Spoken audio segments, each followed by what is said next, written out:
J'ai 5 erreurs qui peuvent t'empêcher de signer dans un bon club professionnel. Troisième leçon. Accepter un salaire beaucoup trop bas. En tant que joueur, tu ne peux pas te contenter de signer un simple contrat.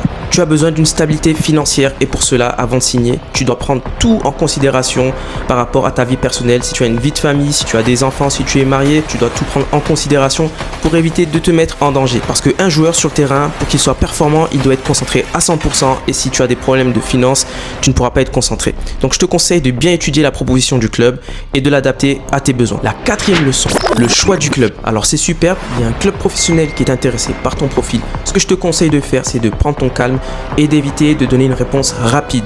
Pourquoi? Parce qu'il faut que tu puisses étudier l'objectif du club, si le coach il compte sur toi ou il souhaite tout simplement que tu remplaces un joueur blessé. Donc pense à bien prendre en compte tous les éléments qu'ils vont te proposer. Prends le temps de tout mettre en place avec le club pour que tout soit clair dès ton arrivée.